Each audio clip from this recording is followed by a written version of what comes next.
Hoje eu vou te contar uma história emocionante. Então já deixa o like e se inscreva no canal para não perder nada. A história de Ethan começou em uma fazenda vasta, cheia de vida e cercada por campos que pareciam não ter fim. Desde pequeno, ele tinha tudo do bom e do melhor. Dormia em lençóis limpos, comia frutas frescas colhidas no pomar ao lado da casa e andava a cavalo como se fosse príncipe em seu próprio reino. Seu pai, o Sr. Samuel, era um homem simples, mas dono de uma sabedoria que não se aprendia em livros. E sua mãe, Dona Helena, era como o coração daquela casa, quente, acolhedora e firme, quando precisava ser. Apesar de tudo isso, Ethan cresceu inquieto. A segurança e a rotina da fazenda pareciam sufocá-lo. Enquanto os irmãos se contentavam com a vida no campo, ele sonhava com o mundo lá fora, menos as luzes da cidade. A liberdade de não ter que obedecer ninguém. As promessas de uma vida sem limites. Foi no dia do seu aniversário de 20 anos que ele tomou a decisão. Durante o jantar, quando todos brindavam à sua saúde, Ethan se levantou, com o olhar determinado e, ao mesmo tempo, frio. Pai, disse, em voz firme, eu quero minha parte da herança. A mesa ficou em silêncio. Os talheres pararam no ar. Os olhos da mãe se encheram de lágrimas. E o pai apenas olhou para o filho por alguns segundos. Então, com a voz calma, mas dolorida, respondeu, filho, herança se dá quando o pai morre. Eu ainda estou aqui. E tudo isso menos apontou ao redor. É seu Volca Quaiser. Mas se você precisa ir, então vá. E leve o que achar que é justo. Muitos naquele momento teriam voltado atrás. Mas Ethan não era como muitos. Pegou o dinheiro que lhe cabia, algumas roupas, um relógio de ouro que havia ganhado do avô e saiu sem olhar para trás. Ele foi para a cidade grande, onde tudo parecia novo, brilhante e irresistível. Hospedou-se nos melhores hotéis. Gastava com festas, roupas caras e novos amigos que sempre apareciam quando o champanhe era caro e a conta não era deles. No começo, tudo era exatamente como ele imaginava. Liberdade, prazer, prestígio, mas a liberdade sem limites tem um preço. E a conta chegou antes do que ele esperava.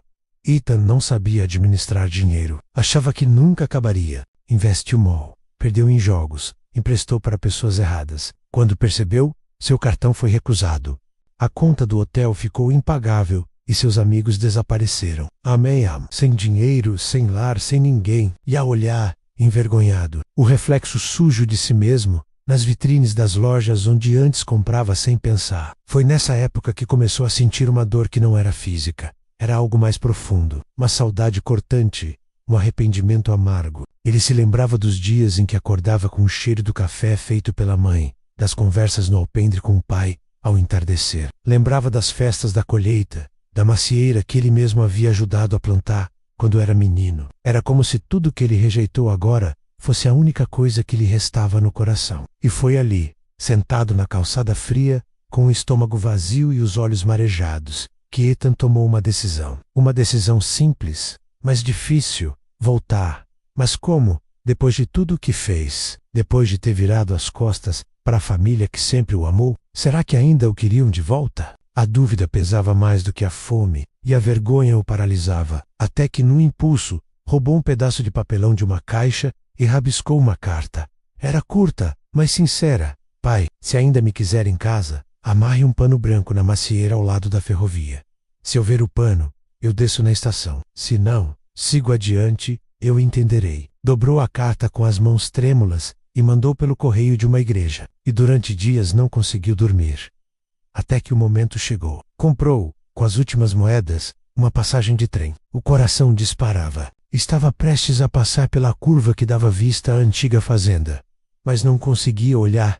Estava apavorado. Então pediu ao senhor ao lado. Por favor, o senhor verá uma macieira ao lado direito. Depois da curva, pode me dizer se tem um pano branco amarrado? Se essa história já mexeu com você até aqui, comenta aí de qual cidade você está assistindo. E se já teve saudade de casa, deixa um volta filho nos comentários. Sua interação ajuda muito a manter esse tipo de história viva por aqui. O silêncio dentro do trem era quase insuportável. Ethan não conseguia controlar as mãos que tremiam. O velho senhor ao seu lado olhou pela janela, como o rapaz havia pedido. O trem reduzia a velocidade levemente. A paisagem começava a se abrir entre as árvores. O silêncio durou mais do que devia. O senhor falou uma macieira carregada. Mas o mais impressionante é que tem pano branco em cada galho, como se fosse uma árvore coberta de neve. E então ele riu, emocionado.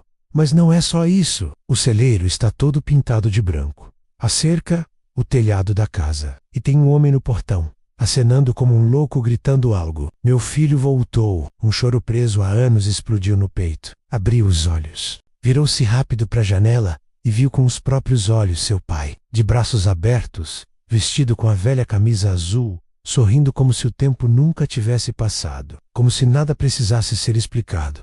O trem parou. Ethan desceu. Os pés fraquejavam. O coração ameaçava sair pela boca. Ele caminhou lentamente, até que o pai correu até ele e o abraçou com força. Um abraço de quem esperou, sofreu, mas nunca desistiu, meu filho. Dizia o velho, menos meu filho voltou. Eu sabia que ia voltar. Eu sabia. O choro de Ethan molhava o ombro do pai. Não tinha palavras. Senti a dor, o arrependimento, o alívio, o amor. Tudo, de uma vez. A mãe saiu da varanda correndo, com o avental ainda sujo de farinha e o olhar embargado. O irmão mais novo veio atrás. Os vizinhos começaram a aparecer. Todos sabiam da história. A cidade inteira parecia em festa. E entre lágrimas e risos, a mãe dizia: o dia que você saiu, filho, eu fiquei regando aquela macieira todo dia, pedindo para Deus cuidar de você. E Ele cuidou, mesmo quando você não percebia. Naquela noite, a mesa foi posta com pão fresco, caldo quente e bolo de milho, como nos velhos tempos. Ethan, sentado entre os pais, olhava em volta com olhos novos.